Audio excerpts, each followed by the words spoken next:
ఉండాలి, ఆడపిల్లలకు మంచి వసతి ఎట్లా కల్పన చేయాలని చాలా తక్కువ మంది ఆలోచన చేస్తారు. అటువంటి ఆలోచన చేస్తున్నటువంటి మల్లారెడ్డి గారికి ఆడబిడ్డలందరి తరఫున హృదయపూర్వకంగా నేను నమస్కారాలు తెలియజేస్తా ఉన్నాను. అయితే మల్లారెడ్డి అన్న దగ్గర ఒకటే విషయం ఉన్నది, ఇంకా పాత పచ్చ జెండా వాసన పోతలేదు.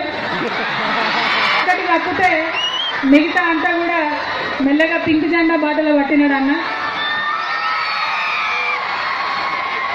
అయితే నాది కూడా తప్పు కావచ్చు, ఇవాళ పసుపట్టు చీర కట్టుకొని వచ్చినారు.